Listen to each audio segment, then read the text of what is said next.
This episode of Nuff Said is brought to you by Tweaked Audio. To get awesome headphones, go to tweakedaudio.com and use the coupon code Southgate to get 30% off, free shipping, and a lifetime warranty. Or you can get there through the link on our website, southgatemediagroup.com. Recording has started.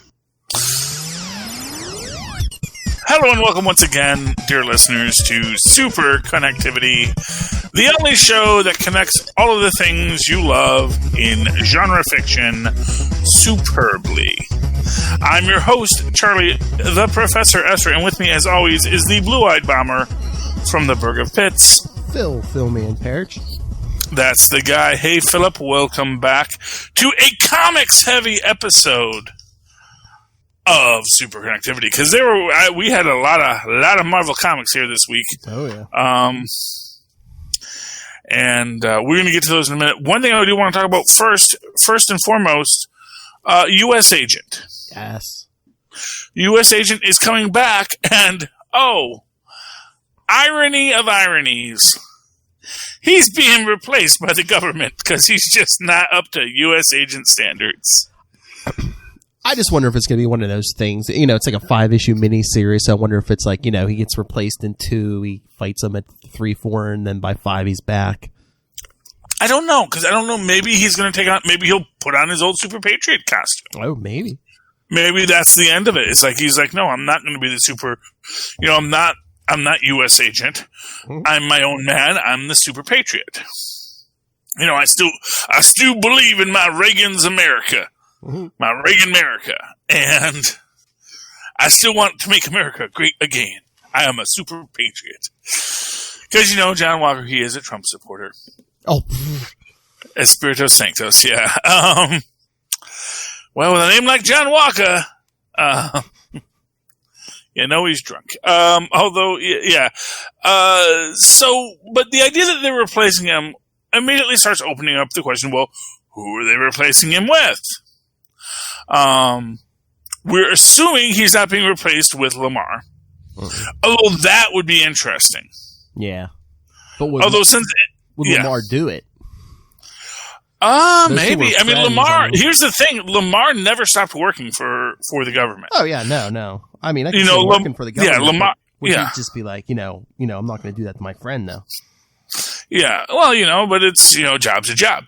But, what it is Lamar. Well, here's the thing. If it was Lamar, I think he'd know it was Lamar. True.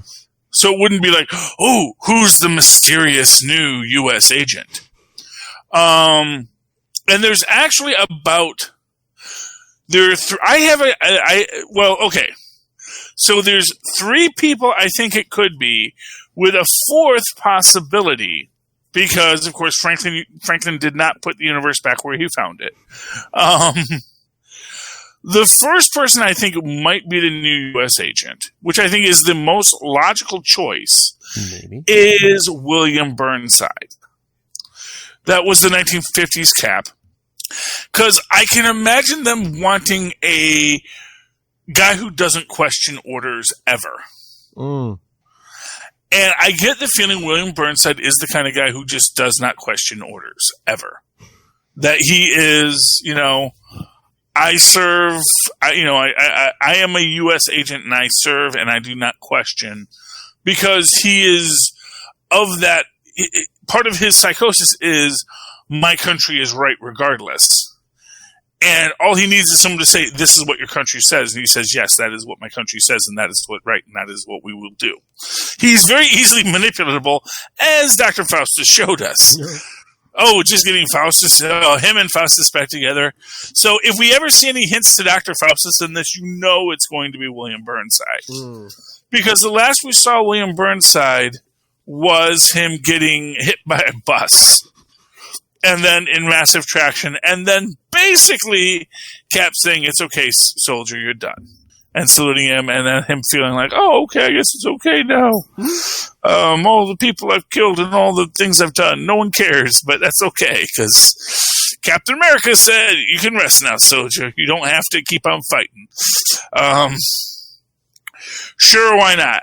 But no, I would actually love it if it is William Burnside, because I do feel that, like all of these characters, they are due for that redemption arc, Mm-hmm. That's the thing. It's like, as with any villain, any good villain, especially if it's a villain who was a hero, then did a heel turn, you do want them to do that face turn again, Mm-hmm. You'd want them to come back and be, no, I can reclaim what it was that made me a hero. I did the heel turn for various reasons, and I had to do it for whatever reasons those were. But I can come back to be, the hero I once was. And I would love to see that with William Burnside. The other character that is a possibility is the character that is actually less remembered than William Burnside, which is, I believe his name is McClinton, Protocide. Mm-hmm. The last we saw of Protocide was him hitchhiking up north. And Protocide is I'm going to say this, Protocide is the kind of character that I would buy a book because someone said Protocide was in it. Protocide, like Boulder, is one of these characters that I am desperate for more content about. And I mean, Protocide made John Walker look like a fancy man. Come on. Mm-hmm. Well, because that's the thing, is like, and that was it. Is Protocide was already a big guy when he got the super soldier serum. Oh, yeah. So, and that's what I always say. It's like the thing about Protocide is he never even noticed that he got stronger. Mm-hmm. He got stronger, but it was never really a thing for him. I want to see if Protocide got smarter. And Protocide getting smarter is what makes him an interesting character. The idea that he has now a much faster brain than he's used to. Mm-hmm. And yet he doesn't have, it's not like he has, a plethora of knowledge. He just has a faster brain. He can acquire a lot more knowledge as time goes on.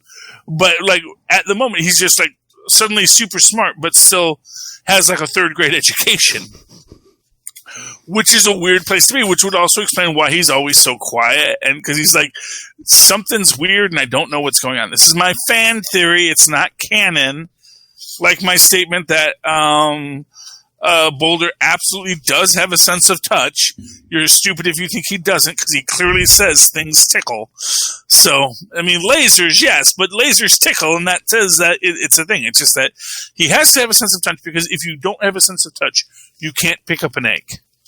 You would be constantly breaking things, because you wouldn't be able to feel when your fingers had, grabbed something. Yeah.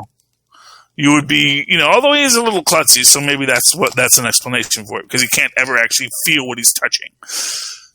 But I actually think he just has, like Daredevil not constantly being overwhelmed by his sense of touch. It's like at a certain point your body says, no, it'd be stupid if you were just, just unable to wear clothes because of the scratchiness on your skin. It actually makes sense that your body gives you that super sense, but doesn't make it overpower you. But, yes. So that's the other option, which is Protocide. Now the third one is an actually kind of obscure character. But he is actually the original U.S. agent. Do you know who the original U.S. agent is, Philip? Who? Rockman. Rockman was the original U.S. agent. In his first thing, it says Rockman, U.S. agent. And he's sinks a sub. It's a thing. And what he is essentially... he was one of, I think they were called the 12. Mm-hmm. Remember when they did the series of 12? One of my favorite series. I'm still waiting for the 12 Black Widow to come back, because she is awesome. I actually kind of feel like, man, the way they've been dealing with the Red Widow in a lot of comic books, it's I think that's the 12 Black Widow. She's, I know everyone says, no, that's, what is it, Balana or whatever her name is. Yolana or whatever. Yeah, the other Black Widow. I actually think that's actually the Black Widow from the 12. Because, she seems way more than just a super spy. She seems like, no, I've made a deal with the devil, and I can burn you with hellfire if I so desire. So you better be afraid of me. That's my feeling on the Red Widow.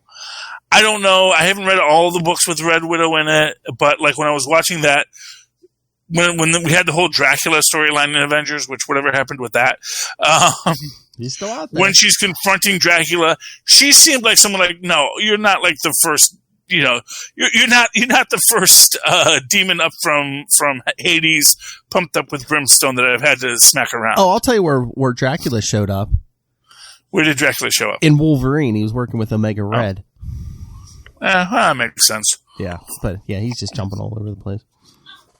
Yeah, mutants. We'll talk about mutants in a minute. Racist mutants. Oh, I hate you mutants. This is why no one likes you mutants. This is why, okay? Awful people, the mutants. Terrible business, that. But, so Rockman, as the U.S. agent that they bring him out, and now in Rockman's story, he's actually a miner exposed to like some kind of ancient gases that made him live, basically become immortal, become invulnerable, and he is also he's like Luke Cage. He's like a Luke Cage kind of character, but like he's also mentally ill because he believes he's the prince of a lost underground kingdom. But actually, it was like revealed that he was most likely just this miner who got caught in this cave-in in 1890. Okay.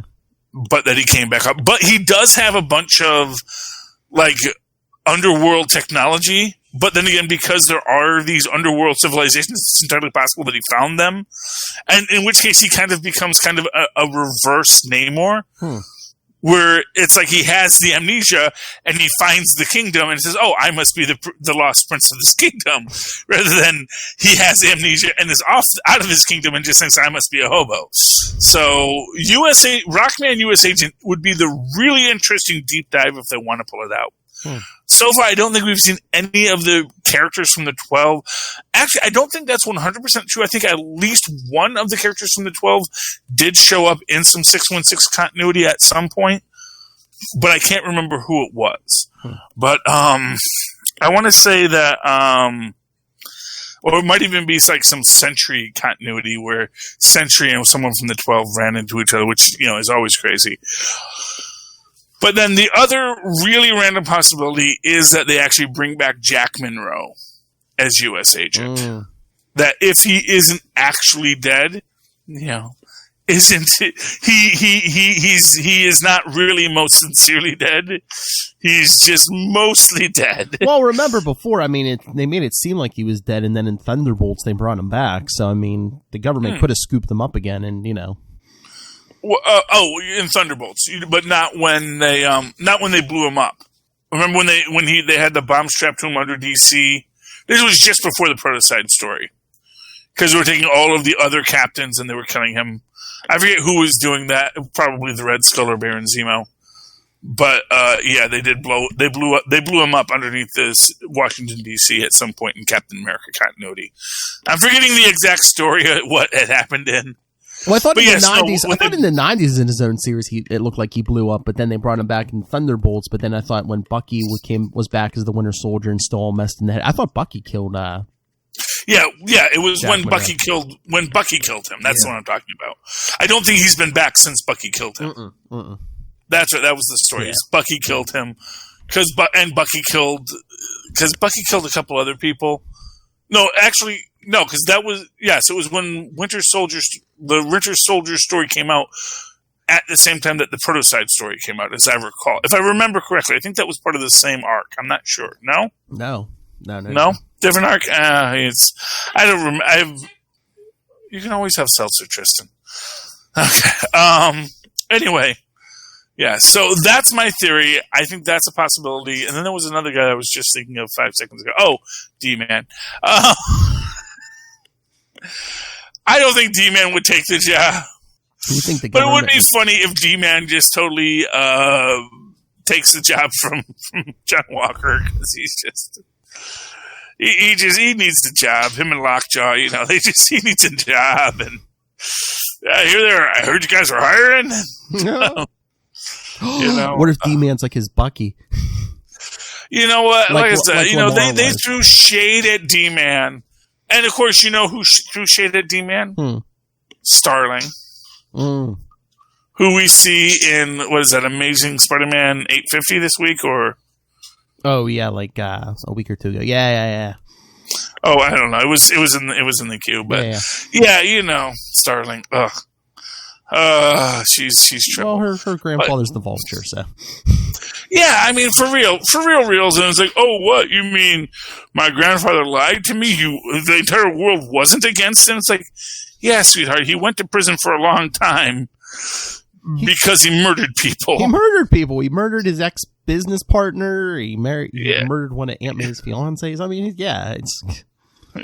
murdered the Gibbon, man. Yeah. Gibbon, justice for the Gibbon. He was awful in his last appearance, by the way.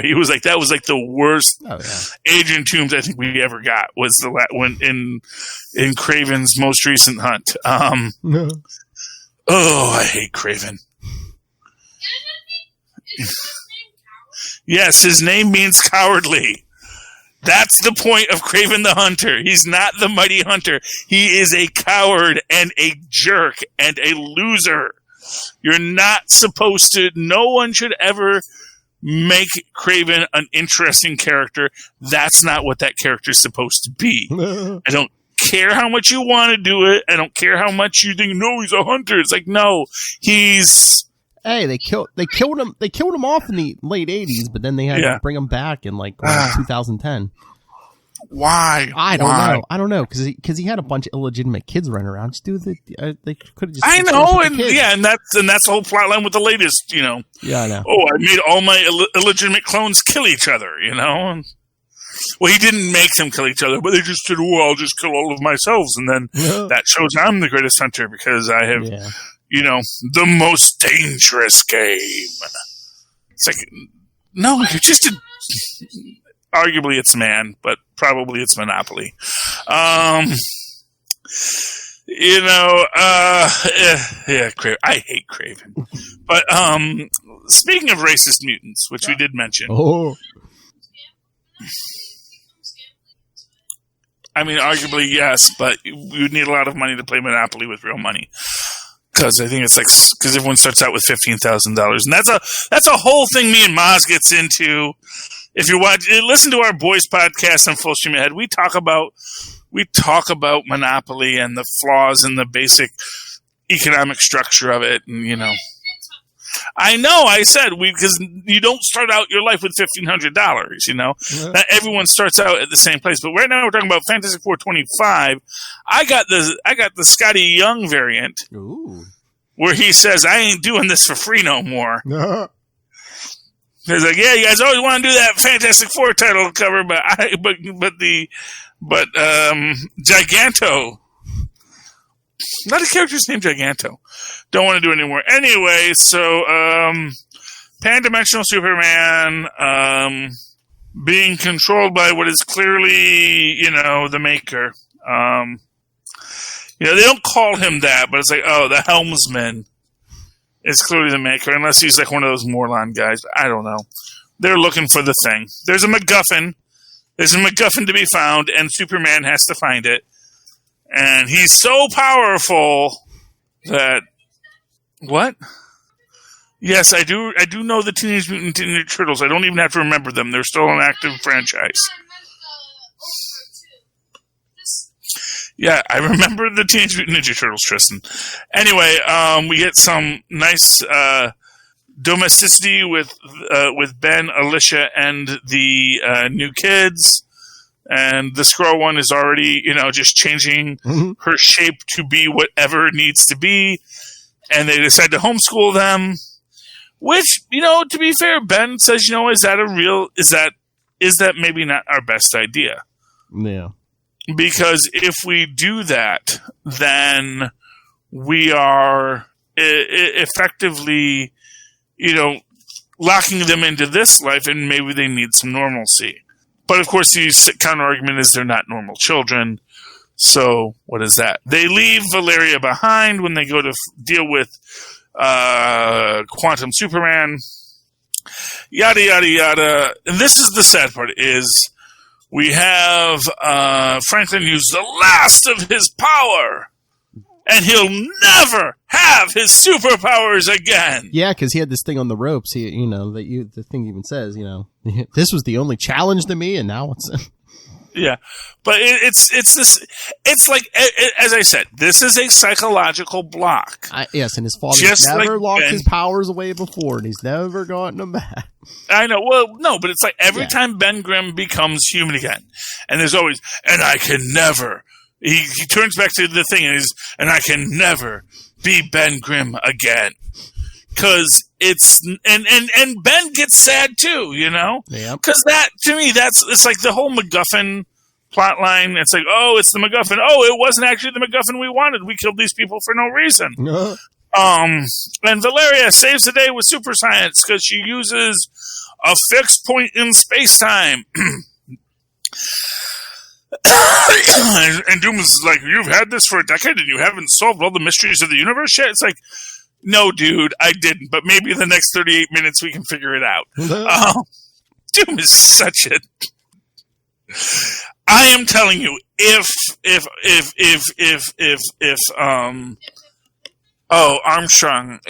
Curtis Armstrong is not Dr. Doom in the MCU, I will riot. That is the part he was born to play. Okay. Yeah, but that's the whole thing here is, he uses his powers. He then goes to run to Krakoa to get his, I'll bring back all the X-Men. We'll get the whole army of reinforcements. And then Krakoa's like, oh, you're not a mutant. You don't have powers. Yeah. It's like, I thought mutancy was in my genetics. That's like saying that, before Solar walks through the desert, he is not a mutant. It's like, no, he was always a mutant. Solar is a character. He absorbed solar radiation, but he never absorbed enough to actually have superpowers until he got stuck in the desert. But think how powerful Franklin is. That mental block is so strong. It's like he's subconsciously masking his DNA. Yeah. Well, maybe. And here he is. He's crying. He's being sad. Just like Ben Grimm always does. And it says, I can never be Ben Grimm again. Bum, bum, bum. See, Franklin's the opposite of Ben. Ben always wants to be normal. Franklin wants to be anything but normal. Well, exactly. But, Franklin's problem is, and this is, so it's actually the exact same problem. But it's also trying to choose what side of the coin you want to fall on. Oh, yeah. So Ben, as I said, Ben's issue stems from the fact that changing forms has a severe psychological toll. That because you physically change yourself, who you are when you are the monster and who you are when you're yourself become two separate and distinct entities. And he sees this with She-Hulk, with Bruce Banner, with anyone that does this transformation, anyone who shifts from one form to another. They get this separation of sense of self. And as much as Ben would like to be human again, he can never give up the power of being the Thing. And if he were to be able to just change back and forth whenever he wanted to, his Thing persona would become much more monstrous. And he knows it would cause this psychological split within himself, so he avoids it. With Franklin, it's a little bit of the opposite, where it's not that he will become... It's not that he wants to be a human. It's that he fears what being a god really means. Because he knows he could be a god, and he enjoys being a god. Who wouldn't? But he's also really afraid of that power, that if he had that power all the time, he's afraid he's afraid he's going to be Billy Mooney in, it's a nice, It's a Nice Life, the Twilight Zone episode where he's wishing people into the cornfield. And he, someone showed him to that at one point. He was like, oh, that scares the heck out of me. And he does not want to be that being. And so he creates these mental blocks to keep him from it. And I get the feeling that, much like, as I said, with Ben Grimm can be human for one night a year or one period. They don't even say it'll be a one night. It's actually like, they actually leave it intentionally vague, where the first time he does it, it seems like he's human for like a week, where it's more than one day. And now it's like, no, I can only be human for one day, because it was too scary for him, especially because he didn't let himself change back until it was too late to save Johnny. So now it's like he has made it more and more codified for himself. But they're just giving him, soda water. It's this amazingly powerful placibium. We call it placibium, Ben Grimm.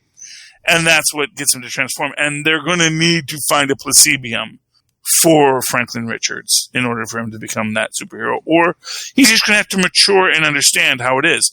But I hate the fact that when he goes there, Krakoa won't bring him through again.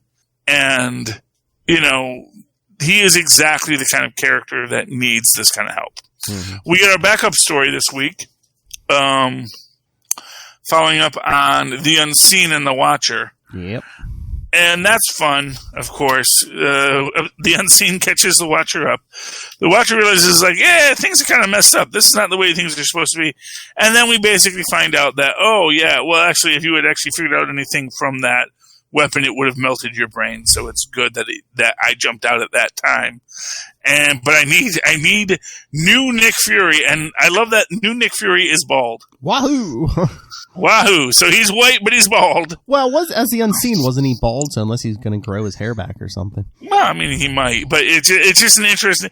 Basically, now he looks like the white Sam Jackson. Yeah, he looks like the white Sam Jackson, exactly. So that's interesting. But definitely these are clearly the Watcher's weapons when the Watchers first went out and gave nuclear technology to people. Mm-hmm. And, you blew yourselves up within a generation. And they're like, yes, you lousy Watchers. Why'd you do that to us? It's like, oop, our bad. Mulligan. And that's when they vowed to never interfere again, except now they're interfering all the time. And they always did because, they're the freaking Watchers. And what's the point of watching if you don't interfere? And Willie Lumpkin is still alive. So there he is on the letters page. He is the moderator of the forum. So, follow the rules or Willie Lumpkin's going to kick you out. Okay. What next book do you want to talk, Phil? I don't know. You want to talk some Iron Man? I got him, yeah. Iron Man number 2, where we see one of my favorite characters, probably one of the main reasons I got this, is Crusher Krell in his elf. And we see that in this, where he is like, hey man, I don't want to fight you, Tony. I just need to get back to my wife, Yeah. I miss my wife. I want to go home. Yeah. And, this leads to basically he unmasks Arcade is the ref, and yada, yada, yada, which leads to this great breakdown of Tony Stark's midlife crisis. Or third life crisis, I guess is what we should really call this. With Hellcat. And, why does, Tony Stark is basically trying to kill himself, or because he wants to die a hero, because if he dies a hero, then everything's made good.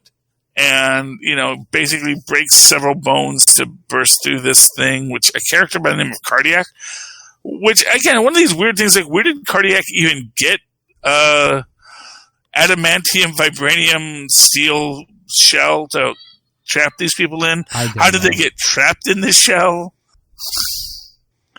I think there's questions. That's all I'm saying. Yeah, Cardiac was never, Yeah, but maybe that's what ties into Cardiac Korvac. Never killed people. Cardiac was against the healthcare system and would destroy stuff and ruin people's businesses, but he wasn't a killer. Yeah. But we do see, because the start of this deals with Korvac, and the Hive, which I think, if you recall, Korvac was central to the what we saw in what was that? It was the Marvel 1000 book, Marvel Comics 1000. Yeah, so that's that, and he is apparently going to be behind what's making Unicorn go nuts. So that's a thing. What did you think of this book, Philip? Like I said, it's pretty good. I liked it, pretty much as issue 1. Like I said, Cardiac was a little out of character for me, I think. But yeah, there was a lot of good stuff like Absorbing Man and Hellcat. Yeah.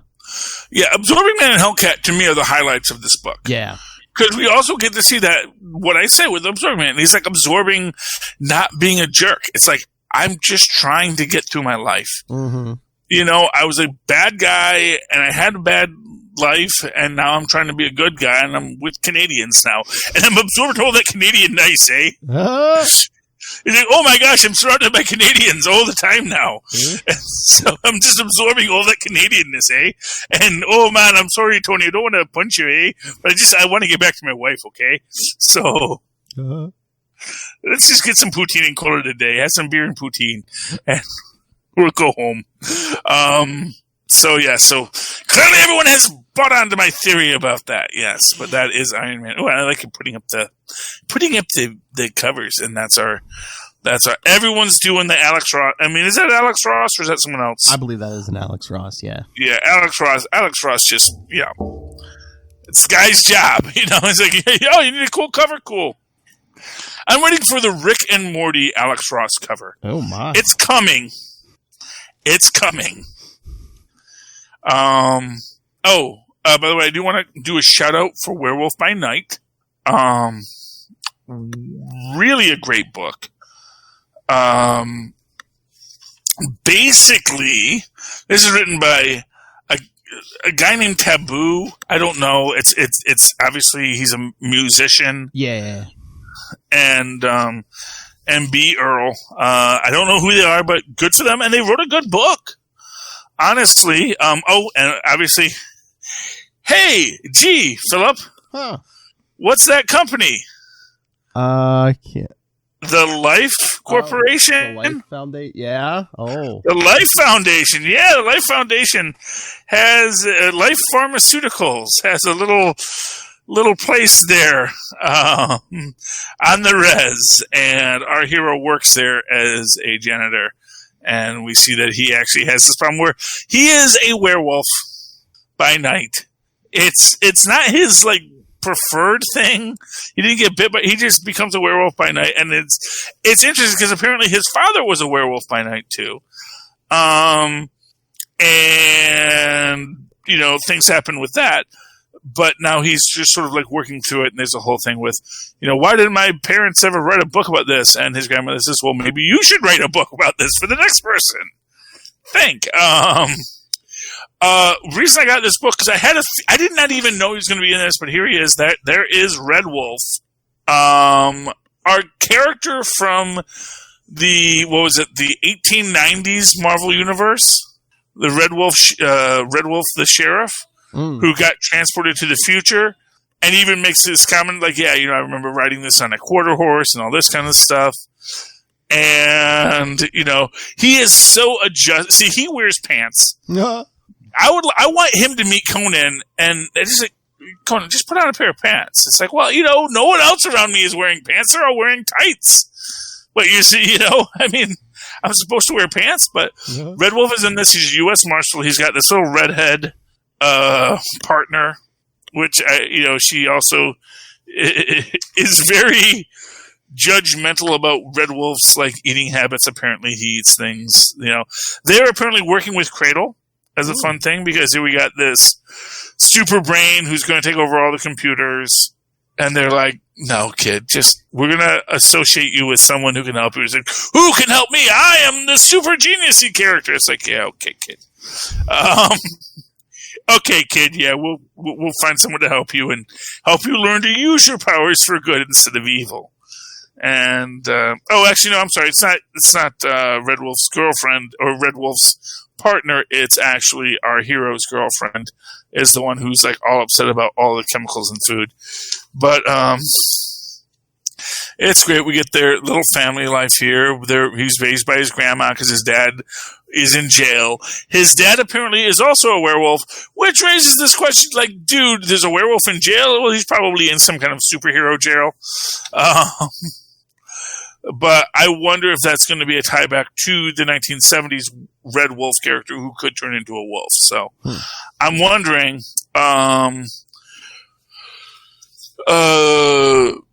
hero gets asked to help clean up an accident on one of the levels where the hazmat guys are cleaning it up, and he's like using all his super senses to realize, yeah, there's something bioorganic here. Symbiotes. They eventually, break out because they bring in more test subjects, find out they're doing human experimentation, and then the end of it, we meet the Cyber Wolves. I don't remember what these guys are from, but I recognize them. They're very 90s, and I can't wait to see what else we do with the Cyber Wolves. Those are a thing, right? Cyber Wolves? That's like this isn't their first appearance. I know this. I look at them and I was like, oh, I've seen these guys before. I have no idea where I saw them, but I know they existed before this, or I just fell into a different dimension. No, that does sound familiar. Exactly. It's like, I didn't make this up. So they'll be back next month, but I'm really excited about Werewolf by Night. It's a fun series. Okay, I got 3 left. Maestro, Juggernaut, and Winter Soldier, and then, of course, Daredevil, which I know you have. Yes. What do you want to talk about next, Philip? Here, let's get to Daredevil. I'm chomping at the bit. Let's get to Daredevil. Okay, yeah, this was nice. What you want to take the lead on it?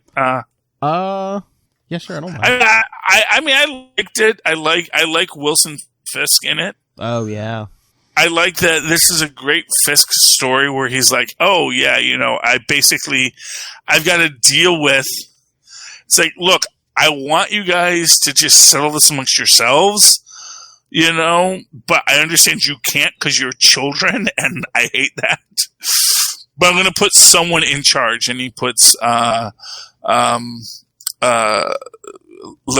in charge. And then, of course,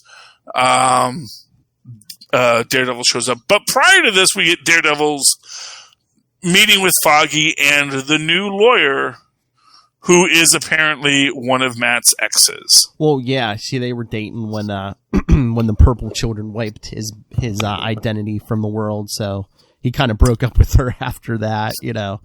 Yeah, and as Foggy points out, it's like, Matt, quit acting like you're doing. I have to protect you. You had to protect your ability to swing as a superhero at night. Exactly. It's like nothing about this is anything other than this is something you want to do, and you're making a conscious choice to do it. And okay, we accept that as part of your lifestyle, but don't act like you. And Elektra calls him out about this too. It's like all you want to do is say, poor pitiful me that I have to make these sacrifices, and it's a choice you're making. And for what it's worth, even in this moment, when he wants to make the impressive attack against the mob, he needs Spider-Man. He needs someone with real superpowers to show up. That is funny, yeah, because Kingpin and all the mobsters are meeting, I guess, in a bank vault, and all of a sudden the vault door just comes flying in, and later on you find out it's like, yeah, Spider-Man ripped it off and threw it. Yeah, because he's got radioactive blood, man. Yeah, because first Daredevil's just standing there looking all tough, but then he's like, was it Kingpin who's like, yeah, you're going to jail soon. We're gonna have to worry about you, and and Daredevil's even like, yeah, well, guess what? Even if I'm in jail, you're gonna have to worry about this guy, and points to Spider-Man. Yeah, well, and it's fair enough because they will still have to worry about Spider-Man. Yeah. And he says, "I was trying to look menacing. Did I look menacing?"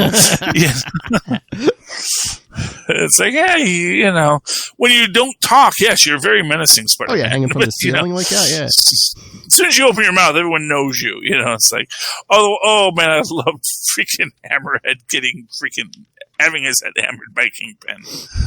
That was like, yeah, oh yeah, she shot you in the head. Your stupid metal head. Yeah, you survived.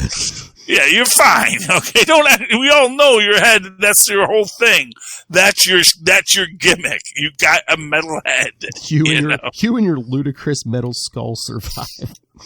Yes, it is kind of silly to have a metal head. I mean, I guess it's good. His head is survived. Although you got to imagine his brain sloshing around, hitting against the metal isn't helpful either. Oh, no. Although maybe there's like some kind of if it's adamantium with a vibranium mix, then it's got like that shock absorbing quality to it. So, I don't know. I mean, in some stories, like back in the day, I mean, sometimes he thought he was a 1930s gangster, so maybe his brain is sloshing around in there. Yeah, Hammerhead. It's every so often the wires connect differently, I guess. But I did. He's like Solomon Grundy. He comes back and sometimes he's smart. But no, I did like the part with later on with Spider-Man, where kind of Spider-Man's like, sorry I was so harsh with you before. I know what it's like to kill someone on accident, because it did happen to me. Yeah, and that was a nice moment for them to share. I mean, the entire plot line's a little weird, I'll be honest with you. But it just gets weirder at the end, Philip. Oh, yeah. Because the real big reveal is that, this new lawyer says, I understand that, we've got to defend Daredevil, but, I mean, goodness. Where's Matt? Matt's the best lawyer. Why isn't he here? So the next morning, I guess, Daredevil goes to the office, and who's sitting there? Foggy, Kirsten, and Matt Murdock. Yes. Now the question is, we all assume this is Mike Murdock. Oh yeah. Yeah. Now does Foggy know Mike Murdock exists in this universe?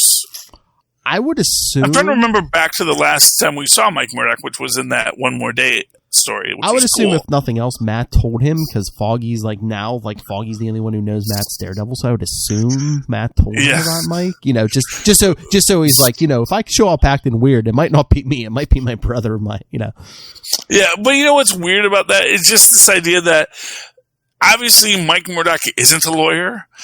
Mike Murdock is not going to be Matt Murdock, so I don't know how this solves the problem. Well, I guess either A, would he let Mike put on the Daredevil suit at least temporarily, or two, I'm sure if nothing else, they're going to feed him lines. They're like, okay, this is what you're going to say. I'm sure Foggy can sit there and scribble on a pad and be like, say this. Yeah, exactly. Oh, you can sit there and be pensive. But remember, his Matt's former boss in the DA's office, he goes, I'm not doing anything, making any deals until you show me who's under the mask. So he unmasked for the DA. So it's like, was the DA going to be like, wait a minute, that was Matt Murdock under the mask. So how's Matt Murdock sitting there next to Daredevil? Mm-hmm. Yeah, but it's honestly the entire idea. Well, he can testify in his costume. Doesn't make any sense. I don't know where that precedent got established. Well, in like the last Daredevil run. Really? They just let... I expect better of you, Soul. You're a lawyer. You should know better. Well, I guess it goes into, how do you prove you are who you are? It's very Miracle on 34th Street or whatever that was. They delivered the mail that says he's really Santa. And so there we go. Which actually was probably the best legal argument to say. It's illegal to deliver mail to someone named Santa. This was mail for Santa. They delivered it. Therefore, he is Santa. It makes perfect sense. They changed it in the reboot, which, the reboot was worse than the original. Who would have thought? Anyway, so Mike Murdock's back, and Mike Murdock's in there well, so I don't know how this in any way helps the situation. Part of me is kind of hoping this is actually the Skrull that is Howard the Duck's friend. Oh. Remember the last Howard the Duck? That would be actually awesome if it's actually just she's not a Skrull. She's a human with Skrull powers because she ate a Skrull duck. Yeah. But that's what they got rid of the fourth Skrull. I would assume this is Mike just because, they went to all the trouble of setting it up in that annual when they did say, oh yeah, he's coming back. So I would assume, because you think Matt was mad when Foggy brought Kirsten in. Imagine when he's like, yeah, I brought Mike in this, to... Yeah, but again, it's this weird thing where it's like, okay, yeah, but how does this help? Like, Christian is a lawyer, and it helps. Saying, well, I found a guy who looks like Matt to be Matt. I mean, is this just to throw suspicion off that Matt Murdock's Daredevil? I mean, yes, I get that as the concept. It's just that I don't think it's going to stand up to scrutiny. That's all I'm saying. But we'll see. Like I said, I would much rather it if it was someone else. Just because we're all expecting it to be Mike Murdock. It would be like, oh, they pulled a fast one on us. I love when they pull a fast one on us. So, yeah, but I will probably pick up the next issue of Daredevil because I do want to see the adventures of Mike Murdock. Mike Murdock is a selling point for me, so that's a good thing. So the Hulk is in 2 books this week, Phil. Oh. Yeah, Maestro and Juggernaut. I did not get to read Juggernaut, but yes, I did read Maestro. Okay, so quick recap on Juggernaut. This is fun. Because, again, legal precedent. It becomes central. Basically, the Juggernaut takes a gig to beat up the Hulk. Oh, jeez. He's done that before, and it hasn't gone his way. Well, honestly, this time it does work out perfectly just fine. He actually does the uppercut, and, and this is, again, racist mutants. We hate you. Because this is, at some point, Marco is in his bed, and Charles comes to him as a vision, and da-da-da-da. And he's like, yeah, okay, so you're just calling me to tell me, come on over to Krakoa, and I'll be part of your team, and we're going to work this out. We're going to protect the mutants. He's like, no, Kane, you're not a mutant. Ooh. You're not welcome on Krakoa. And it's like, dude... Okay, I have been an X-Men. I have helped you guys out. I have tried to be... And freaking Mr. Sinister is on your fudging island! So it's like, these are the impossible X-Men. These are plant X-Men. None of it is real. You cannot be friends with Mr. Sinister, who is not a mutant. Exactly. Well... And then say, Franklin Richards, you can't come. And Marco, you can't come. It's like, dude, freaking pedophile Mr. Sinister is here. I don't know if it's canon, but it's canon in my book. I'm sorry. Lots of orphanages. I'm not feeling it, man. There's some Pizzagate stuff going on with that. But yeah, they do have Kane one-shot the Hulk. Because that's the thing, though. We can one-shot the Hulk because, I don't know, Green Door stuff, maybe. It just seems like, because the Thing one-shotted him, too, Yep. And it's always like, oh, yeah, I one-shotted him with my last bit of power. But they do still one-shot the Hulk. And then they actually have the Hulk in a whole thing. Oh, yeah, and this is telling him his story, how he gets back to Limbo to get the power of the Cyberactic crystal back. But... Hulk's under, gamma control. And it's basically just a Truth and Reconciliation Commission where all these people are basically coming up to stand in front of the Hulk and tell him the horrible stuff he did. And the Hulk, being just a complete a-hole, says, it wasn't me, that was the big guy, he's a child, and da-da-da. It's like, no, 6 times out of 10, you were actually just being yourself and a jerk. Destroying stuff. Don't act like it's not you, and don't act like the big guy isn't you. Oh. Don't, it's like, I hate that concept of, oh, that was the childlike Hulk, and the childlike Hulk isn't responsible if he broke your house. Especially because it's the smart Hulk saying it, which tells me it's the smart Hulk making excuses for why he did things. But then he basically says, but who always had control of himself? This guy, the Juggernaut. So every time the Juggernaut broke stuff, it was the Juggernaut doing it, and it was his own thing. And Juggernaut's like, yeah, fair cop. Because he's like being a better person, and he's making amends, and he's saying, yeah, I did that. I did these horrible things, and it's unfortunately something I have to live with.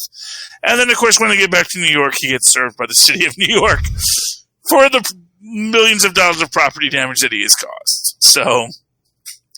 I'm loving the new Juggernaut book. That's by, is this, who's writing this? I thought that was Fabian Netziez. Oh, okay. Friend of the show. Yeah. So if we get him back on, I'll talk to him about Juggernaut because I'm loving his take on Juggernaut. Maybe I can talk him into the fact that Cyclops is actually the natural, actually taps into the universe of Juggernaut. He goes, oh, that might be an interesting story to tell. Thank you for that information, young man. Take that, Peter David. Speaking of Peter David, do you want to talk Maestro? Yes. Oh, that was fun. I don't know what to take with Hercules, and I don't know what to take with the Hulk. Again, Hulk is just a jerk. But Hercules, and that's the thing, it's like, there's a part of me that's like, it's Hercules, or is Hercules just maintaining reality, you know? Mm-hmm. He is being his typical gaudy self, and, you know, Hulk is just being all emo, you know, because he meets Rick Jones, he's in Professor X's wheelchair hover chair, which I do love. It's just such a great 90s reference, Professor X's hover, which is like also like takes up like 10 times the space of an actual wheelchair. To the point where is that really more than just a wheelchair? Because I presume most of X-Men are accessible. So I don't know. Is driving a go-kart really that much better? That's all I'm actually saying. He goes to Alchemax. He builds his war dogs. Although this is kind of weird because he goes to the lab rat section and it's filled with like humanoid clone cells, which he doesn't use. That's like weird to me.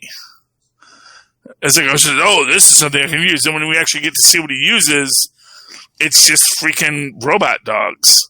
So that's weird, you know. And he's going to have his robot dogs go out and conquer the planet, make the world great again. And I was like, that sounds stupid. No, we have our life here. We're subsistence farmers. We're okay. We're subsisting. That's literally all we want to do. And then Hercules is going to beat him up. So, you know, we'll see how that goes next.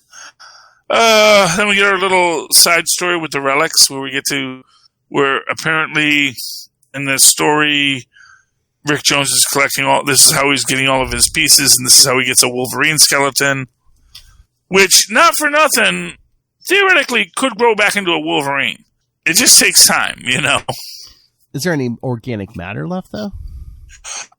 Well, that's the thing. It's because again, that was in a Fantastic Four book. That was something that, it wasn't Hickman, it was Millar. That was in Millar's story, where basically he gets burnt down to his skeleton, and then, and that's when you get the reveal that it's actually the power of Gaia that has him regrow. That so long as Gaia is blessing him, then he can grow, and that if ever Gaia loses faith in him, he will be kept a skeleton. But I mean, is Gaia in a bad way? Just because, I mean, in this story, I mean, basically humanity's nuked the planet. Well, that's the plot line in that story as well, is that, humanity destroyed the planet, yada, yada, yada.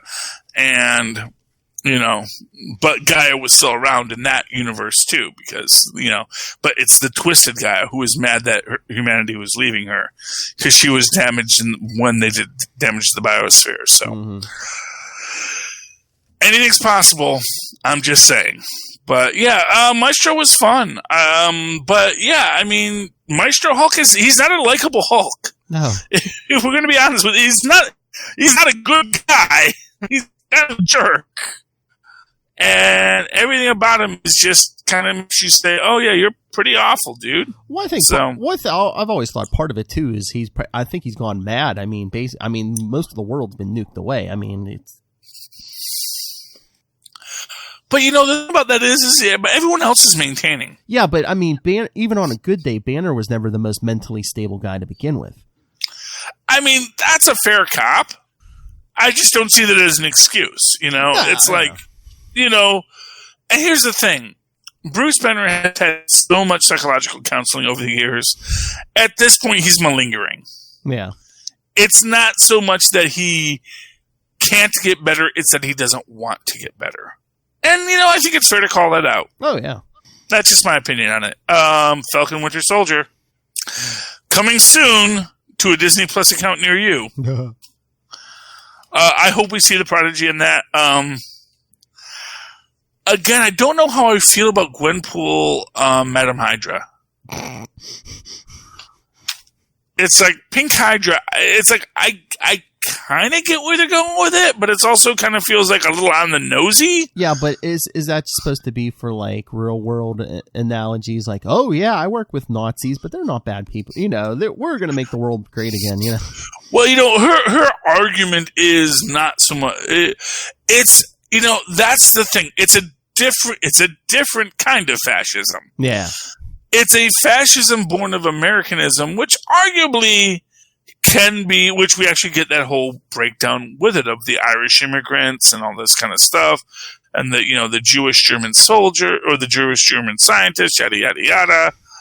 And that it's all these things that make America great, and you can have a hyper patriotism that is based on the mosaic of history. Mm-hmm. There's even an argument, which I've made. It's a weird psychological argument that Nazism itself is based on a mosaicked culture of Germanic history that they then retrofitted into an ideal of purity that was ridiculous to try and retrofit it on, because actually it was about, oh yeah, there were Romans and the Greeks and all these different groups of people that have passed through, basically stomping, Attila the Hun and the others all ran through Germany at one point, and their genes are in us, and that's what makes us great. So there's actually a quality of Nazism that has a melting pot quality to it if you really want to re-engineer it properly. So I can definitely see, a melting pot Hydra, mm-hmm. Or a mosaic Hydra, if you will, because that actually is something else where someone makes a point about the difference between the mosaic and the melting pot in the Werewolf by Night book. And that is an idea that we're getting here with Falcon and Winter Soldier and the Prodigy. But like I said, with her calling her mom to explain, yes, I'm going to be outed as Madam Hydra and all this kind of stuff. It's a certain banality, and I get maybe it's that banality of evil, but I don't feel like it sells the evil of the banality. Yeah, but I mean, in most of these modern comics anymore, I don't think we ever get like a purely, well, at least in their head, evil villain. All these people are always now like, oh, I'm evil, but I'm doing it for the best of intentions. And yeah, I know, and I will say I love this last panel. Oh yeah, because it does convey the evil of it, and it is, mm-hmm. it is in its own way. It's it's the evil of millennials, is what it is. It is people with no sense of history declaring that they're going to tear it all down and build it better, without understanding that you're not the first person to say that or do that, and it ends poorly. And again, does this new Supreme Hydra have to be like an attractive woman, just to give it the extra temptation to this kid to be like, oh yeah, hey, follow me. Okay. Well, I mean, hey, it works. Yeah.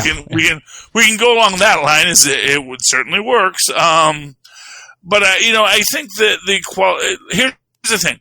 I never fault superheroes for being attractive. No. If you're fighting for a living, it's like being an actor.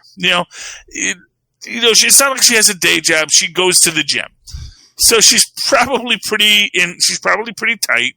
She's young. I can see her story playing out this way. I guess when you get into that problematic qualities is where it's like, oh, but she's it's the pink it's honestly the pink that bothers me the most. But then again, maybe that is part of her branding.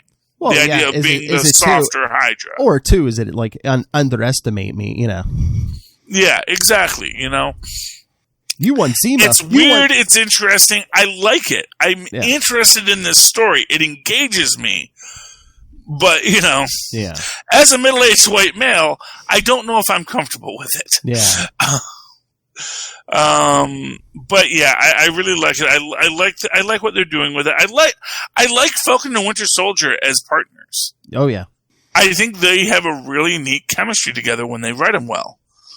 And so that's a good thing, you know? Mm-hmm. But yeah, what did you think, Philip? Oh no, like I said, I liked it. I felt like you did. Yeah, I'm really intrigued by this story. I think this team up is good, which it better be because they got a TV show coming of it. But yeah, I mean, these two, Sam Wilson, Bucky Barnes, I mean, they all have, the same thing in common, trying to live up to this image of Steve Rogers. Yeah.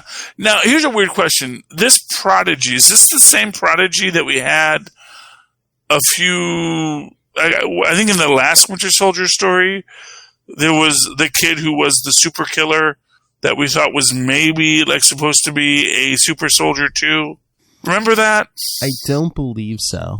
So it's a completely different teenage super soldier killer. I believe so, yes. So that's 4 now for those keeping count. Because there's MVP, there's these 2, and then there was the one that was like his mother died and he's a frail child, and so when we make him, he'll be a Captain America because he's got the psychological profile of Captain America. It seems like a common theme they keep bringing up with Bucky. It's just, him trying to redeem these young kids where it's like, don't go down the dark path I did. I understand that, but I kind of want to see what happens to Robin afterwards. Yes. He's like on his 4th Robin now, and it's like, dude. So's Bruce Wayne. Bruce Wayne at least keeps track of them. Yeah. It's like, he's Nightwing now, and that one got killed by the Joker. Well, that's the problem though. Bucky never gets like more than 6 issues or something, and then a new writer takes over and tries to reinvent the wheel. It's D-Man all over again, man. Mm-hmm. No one even asks about him. Only who knows who he is freaking. I think Starling's actually a secret D-Man fan. Oh. And that's why he said, I don't want to be with D-Man. He's lame. I don't like him at all. Even though he's like one of the best wrestlers in unlimited class wrestling history, and she's a millennial. Cool. She probably saw something on the internet about D-Man, and she's like, "Oh, isn't that D-Man supposed to be smelly?" I don't know, man. I think I'm just saying. I think she's going to wind up working with D-Man before too long. Like I said, it's just a weird reference to throw out there. I know everyone likes to step on D-Man.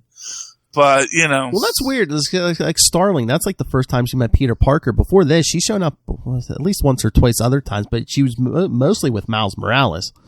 Yeah. Yeah. I mean, she's an interesting character. I like the idea of her. You know what? You know what's kind of interesting to me right now? Is I'm wondering if characters like MVP and Cloud9 and Boulder, if they actually are licensed superheroes now.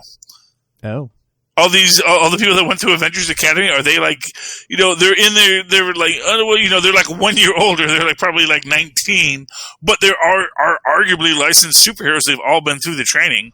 In fact, they expressly say that Boulder went through the full training, that he is a licensed superhero. He can use his powers whenever he wants. I mean, they do those they do all those Civil Wars and Civil War 2s, and it's like, eventually everything gets turned around. It's like, oh yeah, don't worry about that Registration Act. Meanwhile, Bill Foster's still dead, Well, we don't know. Well, yeah. We don't know where Franklin put him back, Oh, true. He could be stuck in the quantum realm. You know what? The thing is, they actually do have a new Black Goliath. Oh, do they? Because what was it? Bill Foster's nephew? It was Bill Foster's nephew. Oh. Became the new Black Goliath. Because they couldn't have him be Giant Man because there's another guy being Giant Man right now. Yeah. Yeah, there's the Hispanic gentleman from San Francisco. So is he calling himself Black Goliath? Is Ben Grimm going to have to sit him down? I think he's just calling himself Goliath. Okay, I was going to say, because Ben Grimm going to have to sit him down too and be like, dude, everyone knows you're black. You can just call yourself Goliath. Yeah, well, hey, it was the 70s, man. It was either that or retrofit a reason why he's, Yeah. Or in the modern age, just, what if we got a black guy to play Black Adam? Problem solved. yeah, you know. I mean, I'm looking forward to the Black Adam film. He's supposed to be like an Egyptian guy, but like in the comics and stuff, he looks like, you know, almost like a buff Leonard Nimoy, you know? Well, because don't know if you know this, Philip, but back in the 50s. Back in no day. Comic books were very white media. No. Yeah, so it was having a black character was kind of a triumph, and like there will be people that will like try to argue that Whitewash Jones, because they have him as a full member of the Young Commandos, they have like images of him shooting guns at Nazis.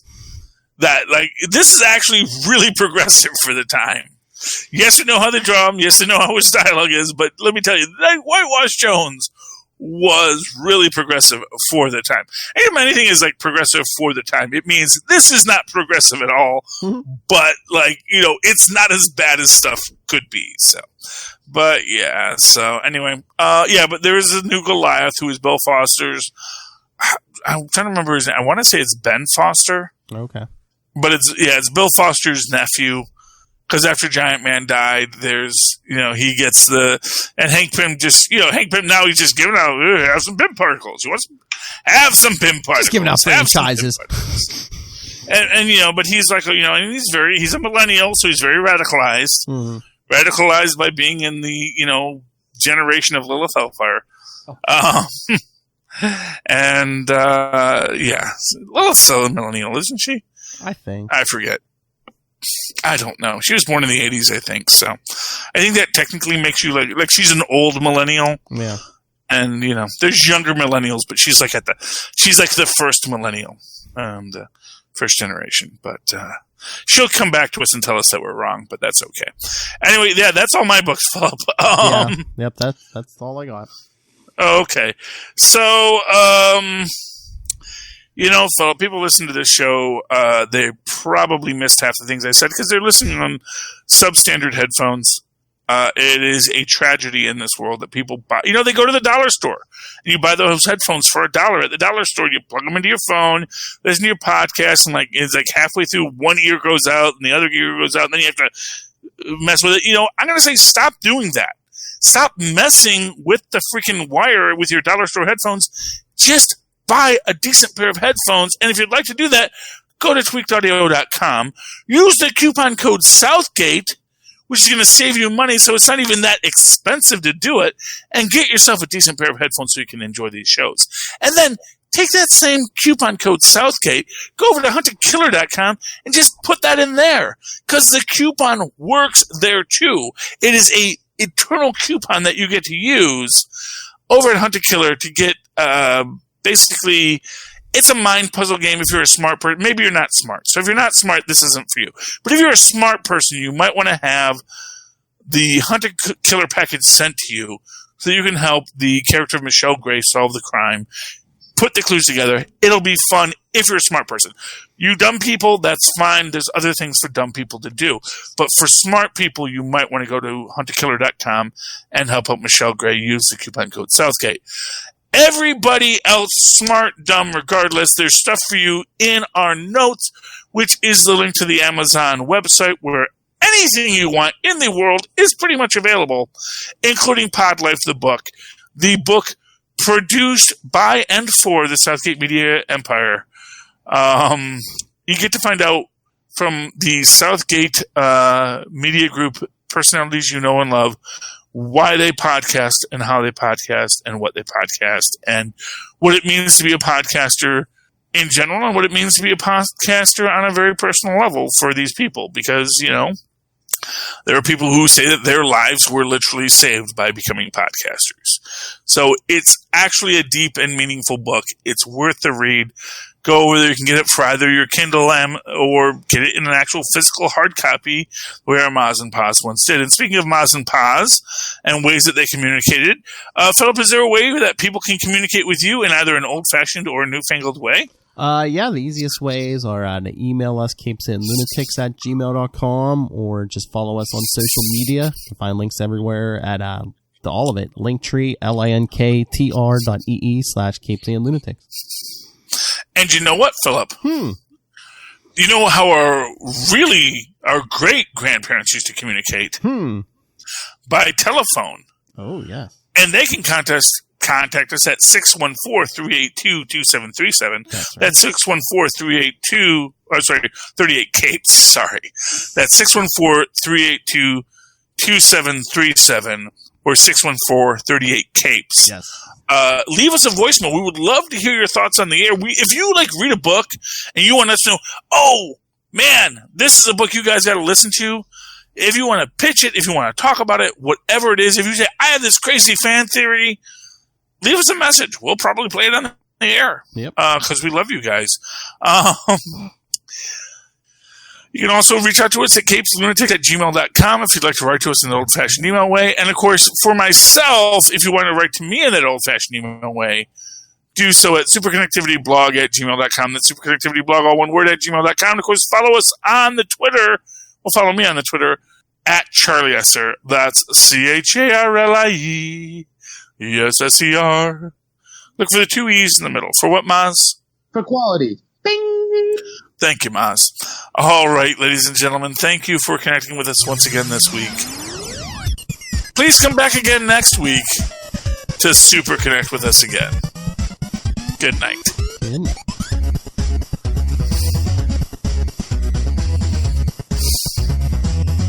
I think we covered everything. I think we did the Capes and Lunatics email twice, but that's okay.